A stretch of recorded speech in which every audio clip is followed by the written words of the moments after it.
Ну и, конечно, вот этот посыл Трампа очень интересный, да, когда остановитесь, ну, имеется в виду не по поводу российско-украинской войны, сейчас о нем поговорим, об этом кейсе, а по поводу остановите разработки ядерного оружия.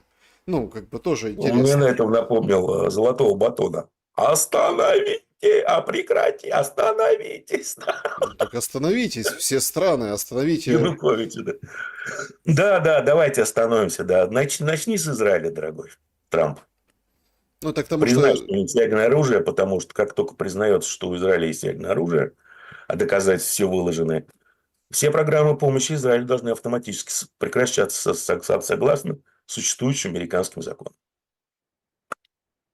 да, друзья, поставьте, пожалуйста, лайк, напишите, что думаете, давайте поговорим об Украине, потому что это, наверное, самое главное, вот так вот на, скажем так, на финал нашей беседы оставим, так сказать, поле для маневра и прогностику, и оценок.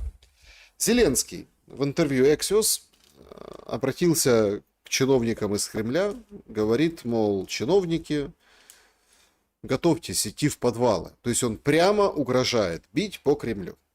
В ответ там Медведев вышел, говорит, что у Как нас, обычно, да. ну, как обычно, у нас есть, говорит, ну, он вообще, как бы, сейчас использует Медведева Российская Федерация, значит, то он Трампу говорит, как управлять миром через соцсети, то, Ну, вместо Жириновского пусто не бывает, поэтому да. то Зеленскому давай говорить о том, что у нас есть те, которые в бункер залетают ракеты. К слову, это очень на самом деле, ну, опять-таки, у нас просто нет причинно-следственных связей в медиа. Это очень тяжелое заявление Медведева. Не потешаться над ним надо и там дорисовывать ему бутылку Финляндии в мемах, каким-то ну, таким надо задуматься, потому что ровно как вчера был прилет по полигону вооруженных сил Мгм. Украины в Черниговской области, где, внимание, были в укрытиях, ну там солдаты, и все равно погибшие, раненые, понятно, никто ничего не называет, в общем, трагедия и ужас, это есть уже видеофиксация и так далее. Я думаю, что там не были они в укрытиях, конечно, это. Ну, здесь что спорить? Так Куча а что трупов. спорить, есть видео, то есть Удачный прилет. конкретно там укрытие, там еще что-то. А, Как вы думаете, пойдет сценарий войны после вот этой генассамблеи? Какой она будет? И, собственно, правда ли, вот многие приходят к этому мнению, что если отмести вот эту всю шелуху, ну, там, я имею в виду медийное заявление, там, крутого Зеленского, не менее крутого Трампа, все такие потужные, а по факту все расписались только в одном. Украина дальше будет воевать, гибнуть, страдать. Последнего украинца, да. И я Да. помню, как опять-таки критиковали. Мы так как нам же проще просто с вами. Мы по четвергам встречаемся. И мы-то помним, о чем шла речь там в разных эфирах, и все могут пересмотреть. Когда Димура говорил, что будут отключать от электричества Украину, все вот так вот там охали и говорили, так что вот это, о чем это он, вот это все, пропаганда, вот это. Так мы приходим к этому этапу. Вот сейчас октябрь, потом ноябрь. Потому что тогда это было, ну, пассивно кремлевские решили, что это было политически нецелесообразно. А, Я с ними по поводу ведения СВО категорически по всем пунктам практически не согласен, но предпочитают варить лягушку на медленном огне. А так все, эскалация начинается. Я думаю, что вот это вот были всего лишь первые, скажем так, цветочки провокации с дронами и с этими непонятными беспилотниками, с якобы залетом в воздушное пространство Эстонии. Э, Попытки, я думаю, что просто у европейцев расчет на то, что если вот эдакое что-нибудь отчебучить, чтобы вот все упали от варварства русских, Трамп таки вернется. Вот мне что кажется, на что они рассчитывают. Поэтому нужно ждать что-то такого вот сделают либо в России что-нибудь выкинут, чтобы спровоцировать Кремль на, как они скажут, непропорциональный ответ. Ну, а что пока? Вот еще раз я вернусь к этому примеру. Помню еще раз, когда начались только массированные удары вдруг осенью. Сколько воплей было, взламывание ручек белых на Западе. И Трамп там что-то говорил, что Путин заблудший. Я не понимаю, что он делает. Мы же вроде так хорошо поговорили. А теперь это случается практически каждый божий день, и тишина. Все привыкли. Поэтому, раз Зеленский упомянул удары по энергетической инфраструктуре Украины, ну, значит, припекло. Это М, еще Западную Украину и пути снабжения так особо никто не накрывал, а сейчас будут накрывать. Могут и после выборов в Молдавии тоже что-нибудь там замутить. Если начнутся волнения после фальсификации выборов, они наверняка будут. Поэтому конец года, я думаю, будет богатым на всякие гадости. А 26-й это вообще, я думаю, будет год войны везде.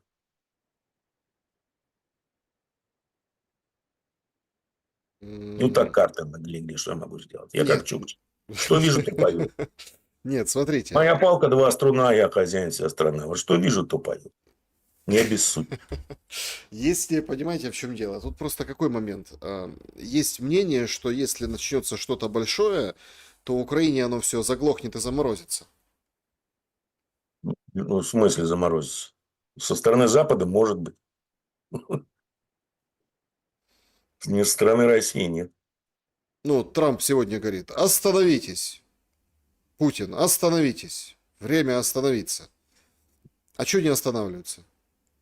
А что Европа не останавливается? Ну, вот еще раз, с точки зрения России, да, в чем проблема Украины? Если бы Украина капитулировала, согласилась на нейтральный статус, на ограничение своей армии, чтобы Запада там вообще никогда и не было никаких войск, все бы прекратилось. Запад, ну, надо нанести стратегическое поражение России. Еще раз. Это их теория, это не теория, а это их неоконовская такая вещь. Открыто провозглашается теперь, делается все для этого. Ну и вот, и как вы эти две точки зрения совместите? Никак. Соответственно, с точки зрения России, есть Украина, есть проблема. Нет Украины, нет проблем. Кто там как, чего будет делить? Ну, Одессу с Николаевым надо взять. Вы знаете, мне кажется, что многие тоже разучились читать в отношении, ну вот в отношении, вообще читать разучились. Я вспоминаю Это не недавно, читать, а осмысливать прочтенное. Это, извините, вас перебивают. На самом деле, психологи уже установили, что люди, которые не... Когда вы читаете текст на экране, когда вы читаете книгу, у вас, оказывается, совершенно образуются другие нейронные связи, вы совершенно по-другому воспринимаете текст. Кто у нас читает книги? Да практически никто. ну вот я хотел как раз по этому поводу привести пример новой послицы Украины в США Стефанишиной. Ну, это бывший министр юстиции, девочка такая Вот, да, да, молодая. да, да. Она там, ну, как говорится, заступила. Хорошо, кстати, попала, потому что там убийство украинки она вроде как еще не заступила. Ну, в общем, и вот она между как бы здесь и там давала интервью. И у нее спрашивают, писателю давала, тоже там такому отбитому с востока Украины, с С Луганска, Запада. с востока. С Востока. Жадану есть такой. Ну, он почти как с запада. Ну, в общем, и вот они с ним беседовали. Он писатель, ну, там, и жнец, и на дуде и грец, а она вроде как вот, ну, вот, интересный же человек. И вот они с ним беседовали, она говорит, ну, какую книжку прочитала? Говорит, а я, говорит, нет, не читаю книжки. Ну, не то, что не читаю, я там не помню, какую я прочитала. Я вообще, я не умею читать. Я министр юстиции в бывшем, по документам, тексты, вот это все, то есть я читать не умею. И вот мне кажется, что многие не умеют читать. Я хотел бы, чтобы мы с вами проанализировали очень интересный материал. Он вышел вчера. И вчера все как бы шапочно похватали по верхам. Залужный выполз в медиапространство и начал говорить о тупике о фронте. Это совпало с Рогозиным, который тоже говорил, ну, по-своему о тупике на фронте. И это все запараллелили, и я в том числе во вчерашних там эфирах и так далее. Но тут пришла как бы мысля опосля. О чем говорит Залужный? Значит, вчера ее интерпретировали, что это тупик, но если внимательно вчитаться, то он как раз пишет, что не тупик, на поле боя наметился выход из тупика. Причем наметился в пользу России, благодаря дронам и новой тактике ведения боевых действий. Малыми группами, да. Дроны, по его словам, сформировали уже более чем 20-километровую зону смерти с высокой вероятностью поражения, где каждый тепловой след, радиосигнал атакуется. Недавно поражение гражданского транспорта на путях Славянск-Изюм, Славянск-Барвенково, это в статье пишется, подтверждает, что зона точного поражения постоянно расширяется. Короче, я не буду тут приводить, это все как бы военно интересно, это все очень замечательный материал. Но смысл заключается в том, и некоторые там даже производители в Украине, производители дронов, они так тоже вдумались, вчитались. Короче, пехоты не хватает будет. Пехоты. То есть, условно, группа 2 человека, 5 человек, вот они выползли, идут куда-то, пешком идут. А их уже в радиусе 20 километров уничтожают. У России превосходство по количеству, количеству, да, дронов на поле боя. И поэтому, кто бы куда ни вышел, где не перемещался, Да. просто перебьют пехоту. То есть железные А ее и птички так не хватает. А ее и так не хватает. убьют людей. Правильно. Да. Сейчас еще появились, ну, по крайней мере, украинские паблики стали писать, так залез, ну, случайно сам наткнулся. Дроны уже с искусственным интеллектом. Ну, как, искусственный интеллект система АСУ практически. Стайками по 3-4 штуки, вообще без оператора, без каких-либо каналов связи. Их выводят на транспортные артерии, а там они уже сами выбирают себе добычу, цели. То есть их невозможно заглушить. Потому что канала связи нет ни с чем. Поэтому, ну да, война дронов, совершенно другая война. Поэтому, когда, например, тот же генерал Келлог говорит, что вот русские нифига нигде не продвинулись, никаких нет мощных ударов, а их невозможно создать. Вы не можете еще раз подготовить логистику под такой удар. Потому что любая концентрация либо живой силы, либо техники, она тут же будет атакована дронами противника. И все, на этом заканчивается жизнь живой силы и техники. Ну, то есть, ну, да, товарищ, что с него взять? Боевой генерал, так сказать. Но если ты понимаешь, куда все идет, значит, надо как-то заканчивать. А почему-то никто не заканчивает. Почему? Смысл, вот еще раз, смотрите, ну, возьмите руководство Украины. Смысл тому же Зеленскому либо Ермаку заканчивать. Чем дольше война, значит, тем больше денег, тем дольше они живут на этом свете. Все. Все банально. Что они, что их окружение. Что там будет со страной, какие там будут следующие условия, скажем, выставленные Путиным через 3 или 4 месяца, это их не волнует. Есть время воровать – воруем, есть время жить – живем. А дальше разберемся. Нам что-то обещали. Ну-ну, вам обещали. Спросите у Мишико, что ему обещали, как оно вышло, как его кинули с обещаниями. Ну, с Грузией некрасиво получилось у Зеленского. Там Зеленского услышали. И ответили по-грузински.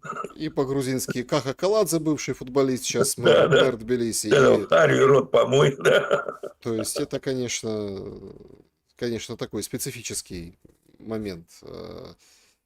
Просто смотрите, я вот все к этому подвожу, но вот я не могу понять все равно вот этой сверхзадачи. Ну, например, сверхзадача там, расшатать, там, ну, в общем, поломать Россию, да, ее систему Да, власти. да. Ну окей, все поняли, не справились. Ну, нормально, ничего страшного. Оставляем зудящий след, да, то есть какой-то Мгм. с Они не флешбэками. поняли. Вот вы делаете допущение, которое я много раз пытался объяснить и вам, и телезрителям вашим, что вы делаете такое допущение, что кто-то что-то понял. Чтобы что-то понять, нужно иметь объективную информацию с места.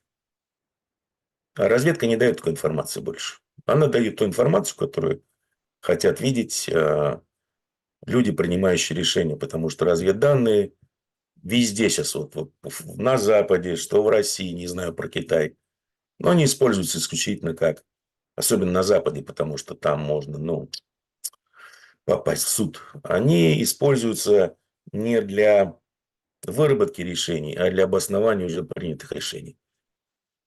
Потому что, ну вот, например, пишет не Макфол, а кто-то еще один из разработчиков американской вот стратегии по отношению к России, пишет, что вот он считает, что, например, господин Милов мощнейший экономист, и он следует его прогнозам относительно экономики России. Но судя по тому, что они делают, да, следует. Там много среди непримиримых борцов с кровавым режимом великих экономистов. Ну вот реально, вот какой идиот вообще, вот какой идиот.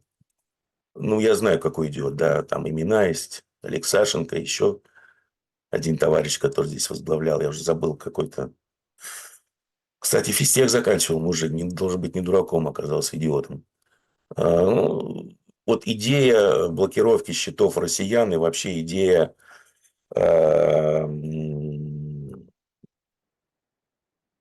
канцеляции всех русских по паспорту. Это же они подкинули.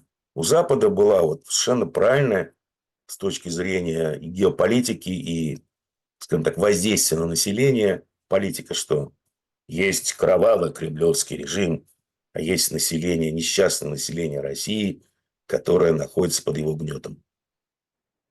Ну, хотя бы вы как-то людей, что ли, отделяете от руководства страны и пытаетесь таким образом их противоставлять и расшатываете лодку. Логично, логично. А потом что получилось? Все русские, они плохие, они как кровавый кремлевский режим. Во всем виноваты все москали. Ребят, вы идиоты, что ли? Реально идиоты. Ну и все, и получили еще раз то, что получили. Вместо каких-то протестов, недовольства, они получили естественное объединение людей под флагом, вокруг флага страны. Чего так получилось? Ну вот смотрите, А всегда так получается. нет, я вот просто смотрите, я вот не мог понять, вот эти все там, ну, уехавшие, сбежавшие из России в самом начале и раньше еще, которые сотворили вот эту там оппозицию, а, ну, время уже показывает, что нужно что-то как-то, что-то менять, как-то меняться. Ну вот, например, там Невзоров у Дудя смешон, да? Ну, то есть все это оценили. То есть и Дудь стал, который задавал ему просто вопросы на логику. Ну, то есть он же не топил ни за кого, он не говорил там, не рвал на себе рубашку, а тут у него этот наколка с Путиным профиля, да, то есть нет, у него все как бы было нормально, просто, ну как, разматывал по дискуссии, по разговору. А, Понимаете, здесь такой нюанс. а его обвинили, Дудь, что когда вы он... говорите, Дудь кого-то размотал, да? Тут Дудя можно двумя пальцами размотать, а Дудь кого-то Нет, размотал. так Невзорова.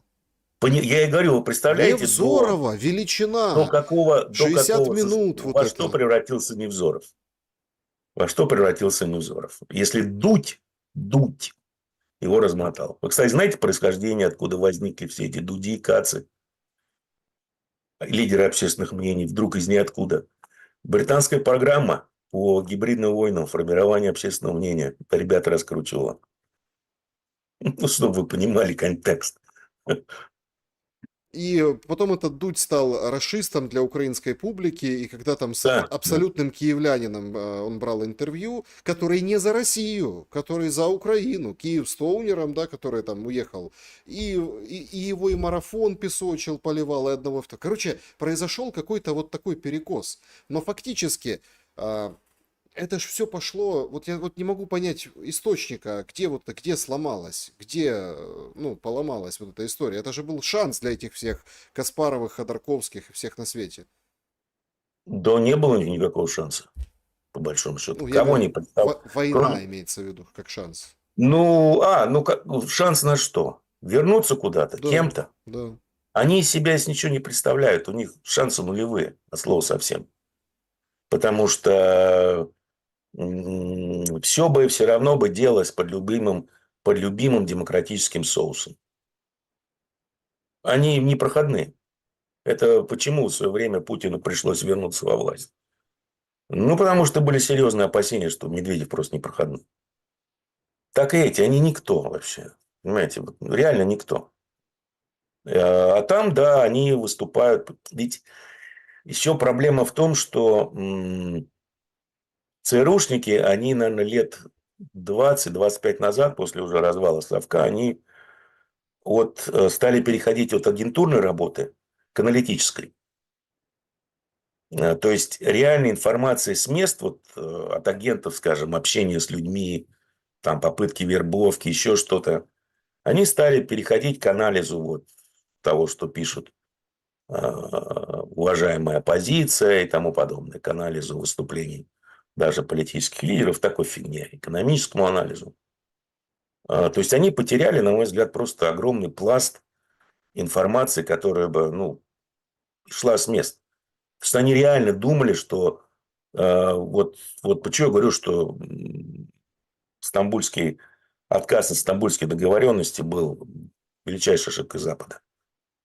Потому что план был такой, что сначала они думали сюда выдавить Навального, здесь его вольнуть. И ввести страшные экономические санкции против России. Ну, местные подсуетились, потому что чувак-то свой был. Начальником у него был Громов, администрации президента. Тоже такой интересный человек. Тут же его в другой аэропорт и на зону. Хорошо, не получилось. Ладно, будем втягивать Россию в войну. Долго втягивали, втянули. Экономические санкции. Страшные санкции, действительно. И подписали бы, скажем, Стамбульские соглашения. Что бы получилось?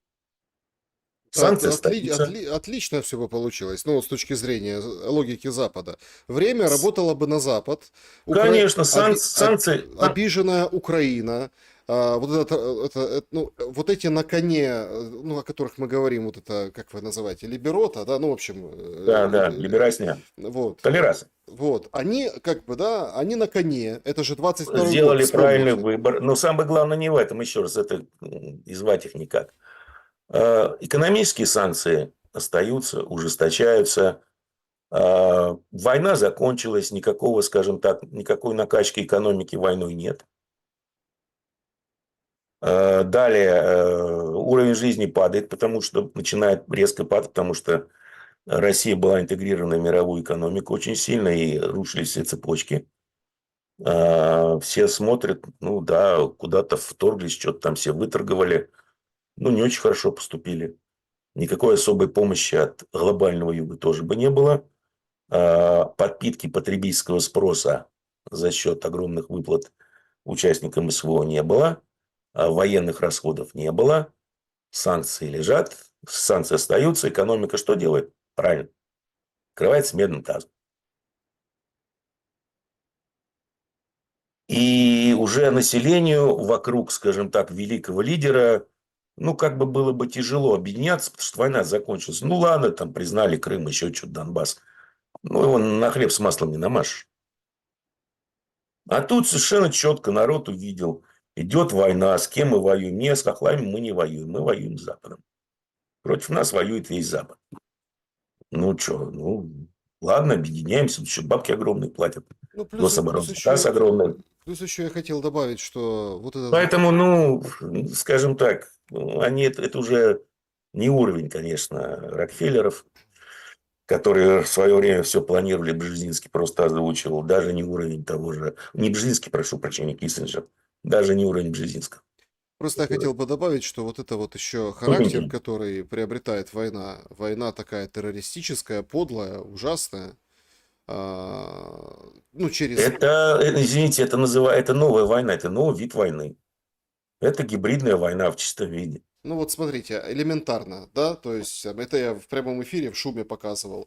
Человек, ну, видимо, там под воздействием, у него отец и сын, его там приняли где-то там, ну, в глубинке России, а он подрывал поезда, он говорит, я даже сам выбирал цели в Телеграме с кем-то, то есть это биодроны. Дальше, по прилетам такая же точная история. Это гибридная война. То есть по прилетам удар, все обсуждали этот Форос в Крыму, да? Это санаторий ФСБ, дорогущий ресторан, 3 погибших, 16 раненых, жирные цели, какие, никто не говорил. Ну, в общем, прошло несколько дней, нашли, раскопали местную жительницу, там, день рождения детский был. Ну, то есть, понятно, что... Наводили, да? Нет, Да? понятно, что там не бедные дети, и, видимо, ну, кого надо дети, Форос могут закрыть, ну, вы поняли, Да. ресторан, то это понятно, что жирные цели. Но детский день рождения, и они там кричат, вот это свет вырубаются, ну, падают, там вот это все.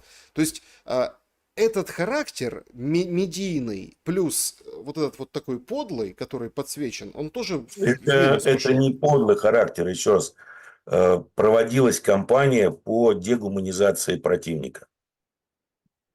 В Украине там, ну, западенцы, это понятно, да, москали всегда все виноваты.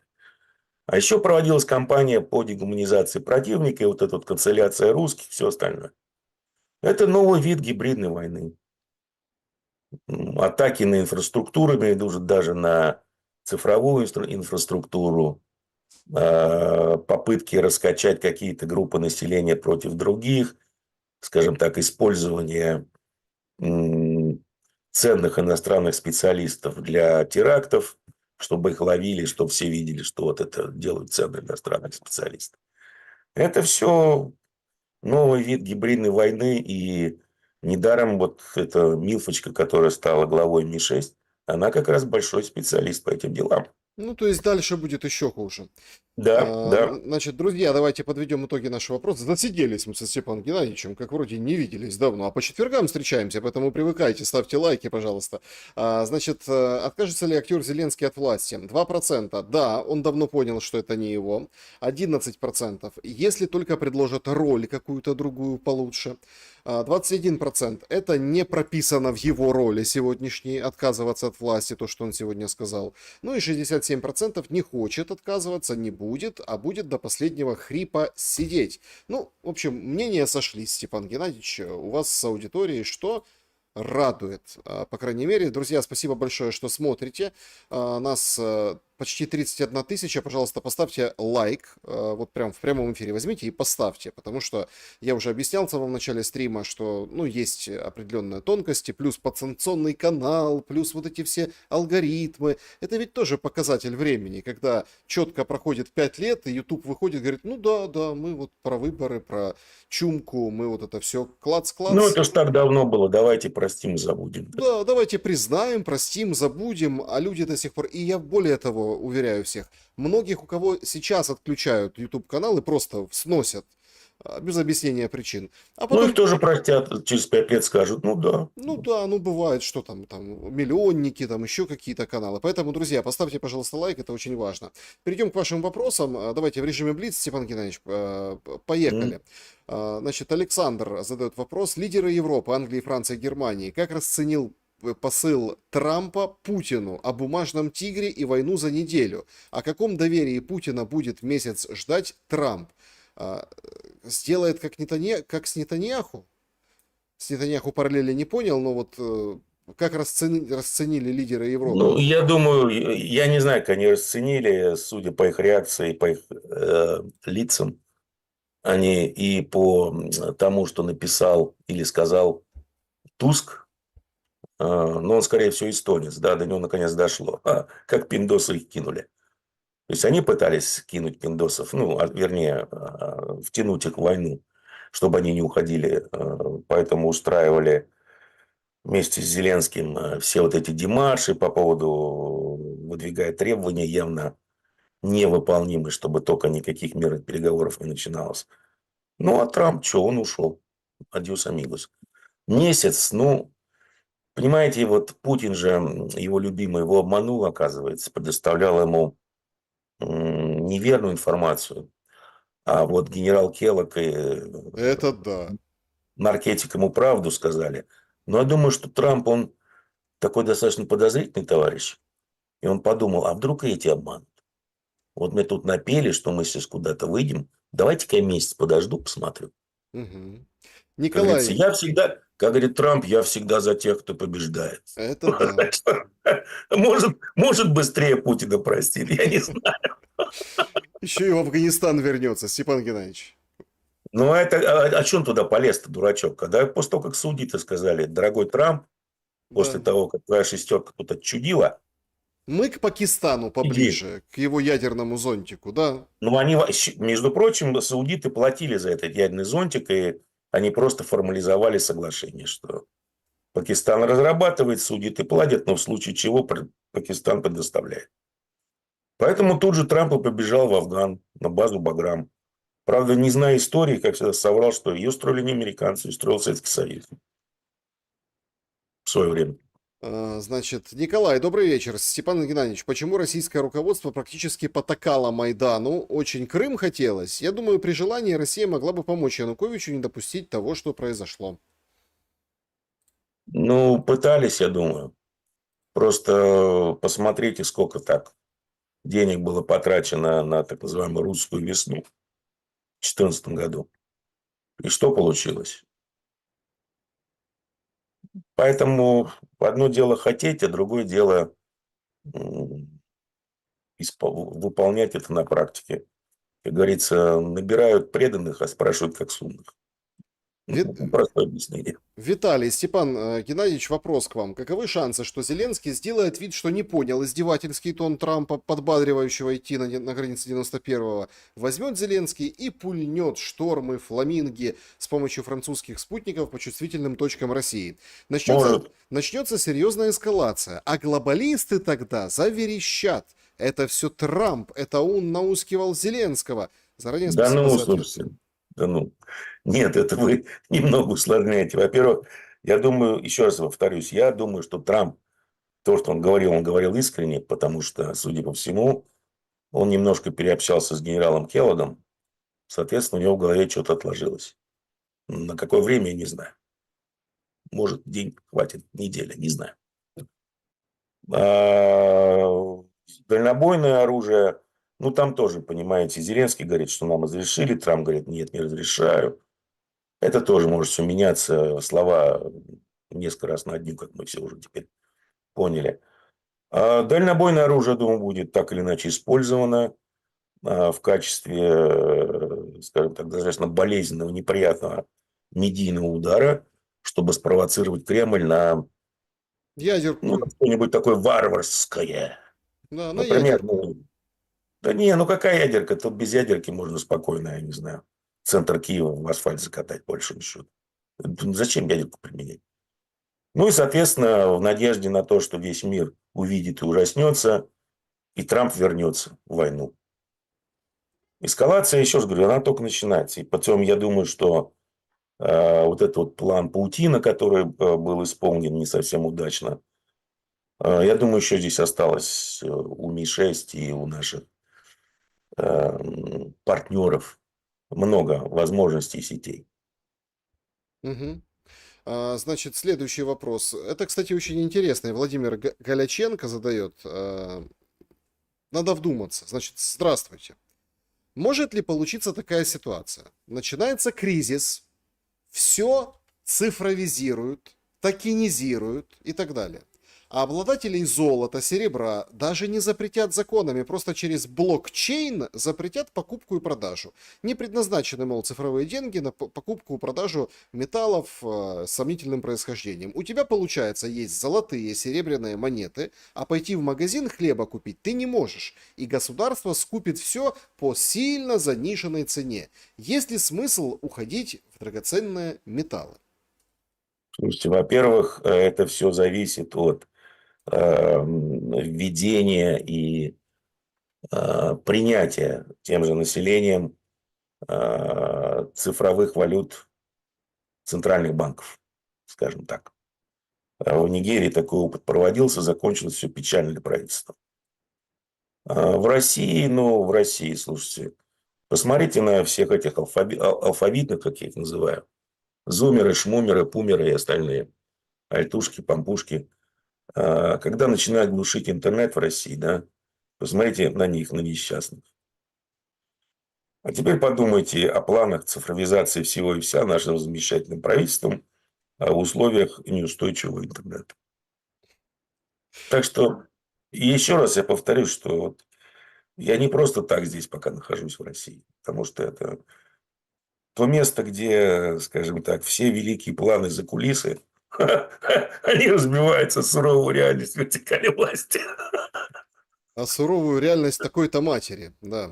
Да, да, да, да. С помощью лома какой-то матери все открывается за 5 минут. А, Михаил спрашивает: Степан, скажите, по вашему мнению, какой предел госдолга для США, хотя бы примерно абсолютный и относительно к ВВП? Трудно сказать, понимаете. Посмотрите, например, на размер госдолга Японии. Там по 200. Если не ошибаюсь. Ведь нужно смотреть не на предел, и нужно использовать не только госдолг, а совокупный долг всех корпораций, включая правительство, ВВП. И помнить, что ВВП практически это то, как он сейчас считается и публикуется, это практически финальные продажи. А долг вы обслуживаете из прибыли. Поэтому этот долг в принципе не может быть обслужен. Вопрос в том, я имею в виду суммарный долг. Если у правительства долг в своей валюте, оно всегда его может обесценить вместе с валютой. Скажем так, попытаться. А корпорациям тяжелее, они валют не печатают.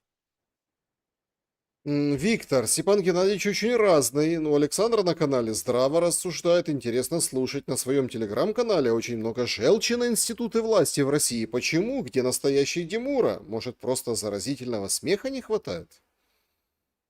Еще раз, Чукча читатель, Чукча не писатель. Какая желчь? Ну, называю главу Центрального банка Брошкиной. Ну и что? Она брошки носит.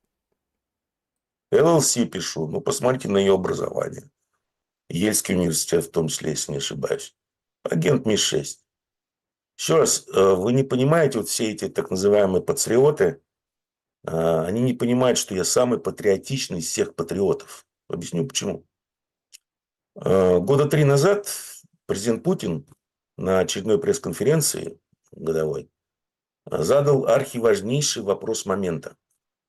Какой? Вы же умные люди, почему вы считаете нас придурками? Почему вы думаете, что мы придурки? Я ему всячески помогаю ответить на этот архиважнейший вопрос. Поэтому я самый патриотичный из патриотов. Да, Петр, Степан Геннадьевич, так, так появление в сервировке стола спонсирование Украины замороженных активов России неизбежно? Ух, как завернул, видать. Красиво, Много красиво. читает, да, много читает явно. Ну, попытки есть, попытки будут. Они пытаются использовать это как collateral. Но я думаю, скажем так, даже уверен, что все закончится для Европы очень печально. А именно, Россия договорится с США, что все свои замороженные активы она инвестирует в США. И вот тогда европейцам будет очень жестко. Приплюсуйте нужду срочно возвращать пиндосам 300 ярдов, которые они уже потратили якобы. Причем цифра в 300 ярдов тоже, то знаете ли, для расследований всяких интернета и исследований. Но на этом я останавливаюсь по поводу этой цифры. Мгм. Тут возмущается пользователь, говорит, вообще, а где БПЛА? Несколько дней уже без налета по Украине 800 плюс гераний, в кавычках, и по всей территории и напрягает, потому что сразу возникает конспирологическая мысль, что к чему-то готовятся большой войне. Дожились, нет прилетов, не знаешь, что и думать. Что думаете по Ну, этому не поводу? знаю, поскольку БПЛА производится сейчас раза в 3 больше, чем используется, я думаю, стратегический резерв уже создан. Ну, может быть, и он, знаете, чтобы лишний раз там не было никаких воплей, криков. Не знаю. Значит, Денис Лукьянов, добрый вечер. Часто слышу, что американцы, ну, тупые, прямо по Задорнову. И из Афганистана сбежали, и Украину кидают, и долг у них чудовищный. Они не кидают Украину. Но глобально у них все хорошо. А у нас под Западом горящий талибский, под задом горящий талибский Афган, горящая Украина, и Грузия была, и Азербайджан с Молдовой разжигают. Они точно тупые, а мы точно умные. Ну, какой-то идиот, честно говоря, спрашивает по одной простой причине, что ушли из Афгана, кидают Украину. Я, честно говоря, не вижу здесь никакой тупости. в уходе из Афганистана и в выходе из войны, которую ты проиграл. Что касается горящего каких-то талибов, чуваки, талибы наши лучшие друзья. На минуточку. Талибы очень не любят таджиков, например. Так и где И связь? талибы... Ну, я тоже, вот, товарищ говорит, у нас какие-то горящие талибы. Теперь талибы наши эти самые. Ждем мы. Кто там горит, я не понимаю. Может, у него пердак горит? А талибы наши земы. Мы хорошо с ними подружились. Вместе с китайцами. Так А, что товарищам сначала как бы это самое, что ли, ну, с фактами познакомиться, а потом делать какие-то идиотские выводы. Чат трансляции, поехали. Вопрос, значит, Степан, как вы думаете, когда появятся дальние дроны с ядерной начинкой? Или они уже есть, но нам об этом знать не надо? Спасибо. Не знаю, честно говоря. Да я думаю, что вполне Ну, вероятно, я что... думаю, ну что, смотрите, ну были чемоданчики, да, ядерные. Были. Что мешает такой чемоданчик загрузить в какой-нибудь дрон? Ничего. Ну и плюс, это же как... А дальний, наверное, имеется в виду, ну, я не знаю, ну, сделайте побольше дрон. Так. Герань там, я не знаю, размеров в 3 увеличьте. Ядерный чемоданчик туда. Вместо одного 3 реактивных движка. Вот он. Дрон на 5-6 тысяч километров. Может, чуть меньше. Вопрос... Зачем просто они нужны, я не понимаю. Нет, смотрите, нужны, как не нужны. Ну, Тут же... слушайте, дрон, несущий ядерный заряд. Как себе люди это представляют? Так, Его легко сбить. так Его нормально, легко сбить ну и нормально засрать, представляют. извините меня, какую-то часть территории. А когда есть, скажем, тот же гиперзвук, лучше чемоданчик в него засунуть. Его тяжело сбить, доставка быстрая и верная. Ну, Значит, ну опять-таки, давайте так. В советских войсках, и вы об этом знаете, были артиллерийские снаряды, да, и у американцев были, и да. у Это для американцев ближнего, ну, относительно для тактического театра действий, как-то да. не возникало, что там чего засрать. То Ну, там, есть, извините, ну, сколько там, 30 кило. да, Ну, во-первых, это были, насколько я помню, термоядерные заряды, да, относительно чистые. Человек говорит, дальний дрон. Что такое дальний дрон? Дальность несколько тысяч километров, правильно? Вот смысл в нем какой, когда есть ракеты средней дальности. мгм. Так, значит, вопрос Степану Димуре немного в другой сфере. Конкретно, как конкретно ваш знакомый готовит модифицированную воду? Степан как-то рассказывал об Я этом. не буду об этом говорить, И, как он ее... и Это не попробовал мой ли, знакомый, и мой попробовал ли знакомый, мой Степан ее знакомый. Я сам? понял, да. Мой знакомый, так сказать, он не мой знакомый, это человек, которого мне представили. Он лабораторный кролик в этом деле. Не он готовит воду, у него есть прибор. Прибор разрабатывал, делал не он. Прибор разрабатывался в очень крупном академическом институте физическом Российской академии наук. Мгм. А что за, Одним а в чем большим смысл академиком. модификации? Объясните просто. А смысл модификации в том, что вы модифицируете воду и достаточно употреблять, во-первых, 200-300 грамм воды в день, потому что именно столько усваивается организм. Не ЖКТ, как говорят, да, а именно организм. Все остальное уходит в пар, в мочу и в пот, скажем так.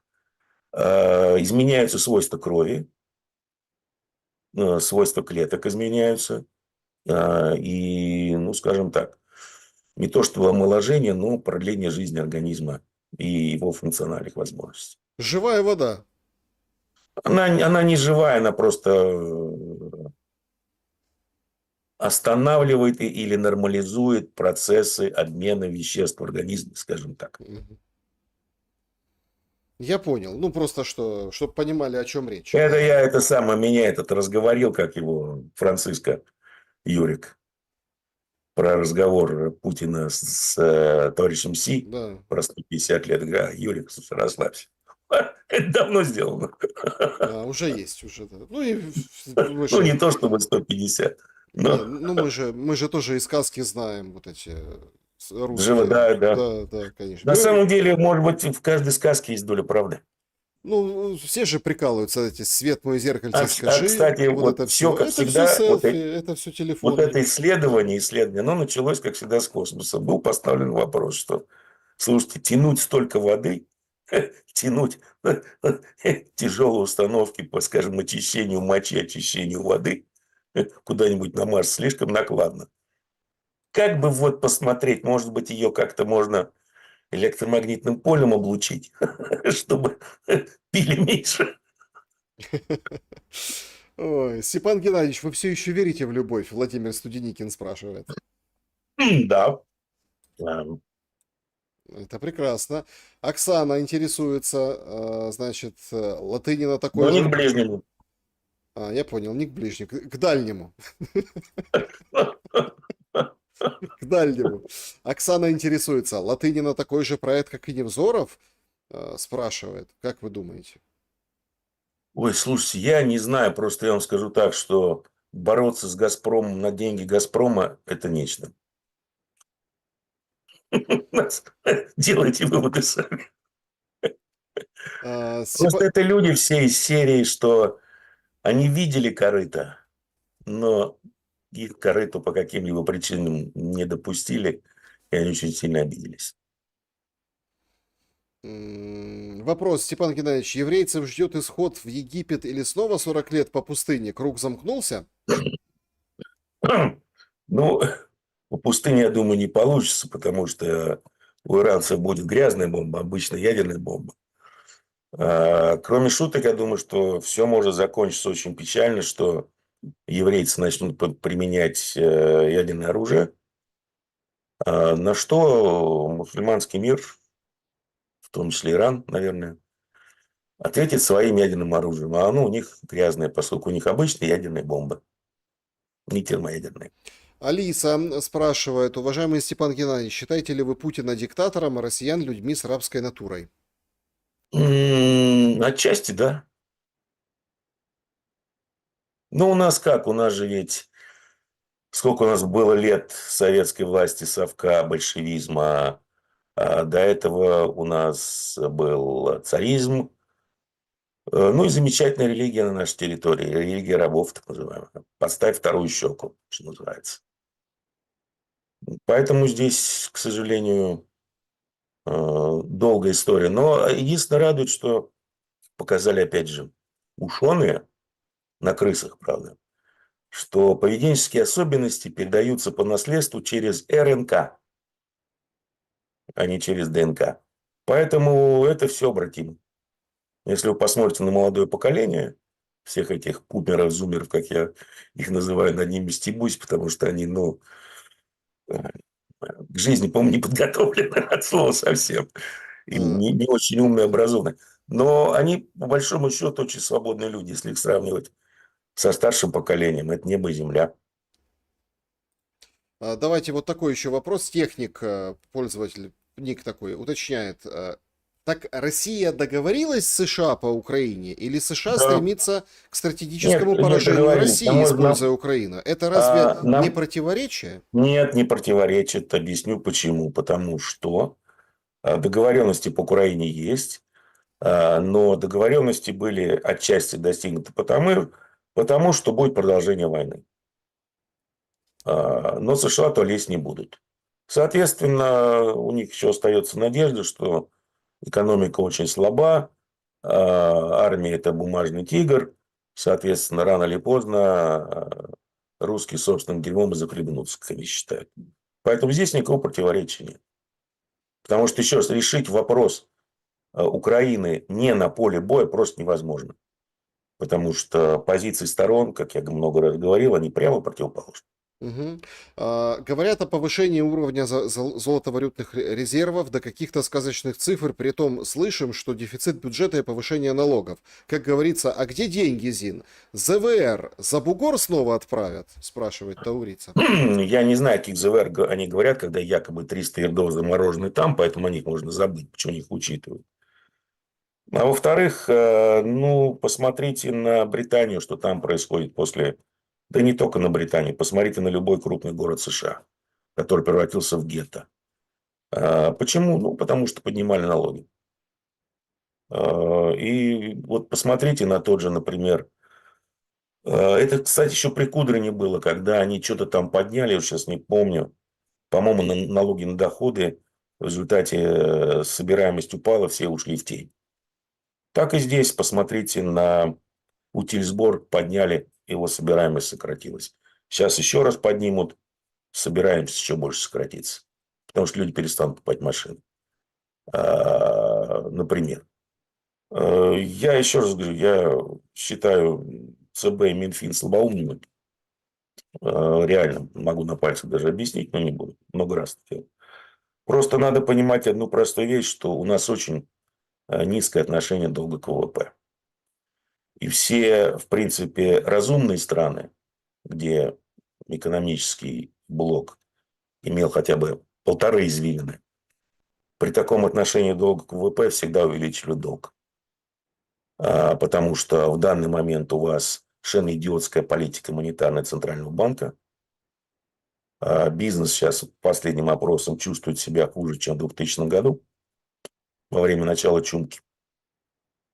И увеличивать поборы и сборы, ну, надо быть полным идиотом, в общем-то, коими они и являются, когда у вас есть возможность брать займы на рынках на рублевых. Да, Между значит, прочим, тем самым эти бы клоуны бы нейтрализовали часть рублевой массы, которую сами создают. Но это уже для них это недостижимые высоты интеллекта. значит, спрашивает пользователь Тимурия, если бы вас, Геннадий, тащили за руки, за ноги ТЦКшники, вы бы сопротивлялись? И как, Являлся Владислав Ерохин? А, всеми доступными способами. Вот. И давайте завершим наш стрим сегодняшний этим вопросом. Он достаточно важный, актуальный и очень острый. Потому что там 3 дня остается до выборов в Молдове. И это вот тоже такая точка отсечения. Очень много вопросов там, что ждет фальсификация, Санду выиграет, проиграет. Там же Плохотнюка вернули, называют Молдавский Березовский. Понимаете его? Как раз же, ну, все это к выборам, мы понимаем.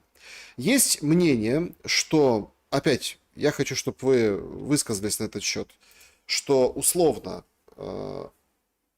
Санду, опережая условный Майдан, протесты, в общем, сфальсифицировав выборы, пойдет войной на Приднестровье вместе с Зеленским, который тоже там примет участие.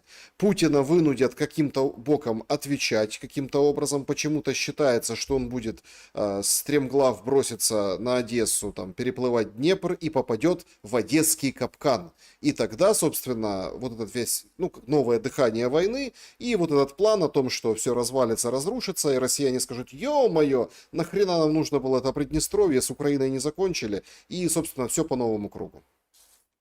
Ну, первый вопрос. А есть кому одесский капкан ставить?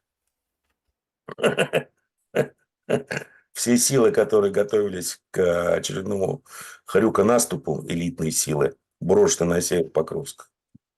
Есть тактические успехи, но горы трупов просто. Как Курская область, даже больше. Кто там будет капкан ставить? Это первое. Второе. Здесь же ведь, смотрите, чтобы создавать Майдан или организовывать Майдан, нужна руководящая управляющая сила. В Приднестровье, я думаю, и не только в Приднестровье, но и в Гагаузии она есть. Финансируется из Москвы. Вопрос. В данной ситуации нужно ли идти на провокацию Запада, который только и ждет? Я думаю, нет. Поэтому вполне возможно какое-то недовольство результатами выборов, которые, я думаю, Санду с треском проиграет, но будет все нарисовано, как уже было не раз и в Молдавии, и в той же Румынии. Недовольство будет, но оно будет, если Кремль так посчитает, я думаю, что у них ума хватит как раз посчитать так, что недовольство нужно выразить, но не попадаться в капкан вот именно массового недовольства, которое спровоцирует Санду и Зеленского, который открыто, между прочим, об этом сказал с трибуны ООН, Да. но решение вопроса силовым методом. Посмотрим. Еще раз, чужую голову мозги не всунешь, но в данной ситуации я бы так и повел. Пусть ситуация при Санду станет еще хуже. Я думаю, что она не досидит до конца своего срока. Степан Демура был моим собеседником сегодня. Я благодарен за время и мысли. Спасибо вам, что выслушали и потратили время. Да, друзья, значит, ссылка в описании на семинар Степана Геннадьевича, свежий 1 октября. Переходите, интересуйтесь. Ну, вообще, посмотрите, что там, да, это в описании к этому видео. Всех призываю поставить лайк, написать хороший, добрый комментарий. Всем доброго вечера, доброй ночи. Берегите себя и друг друга. Увидимся. Удачи.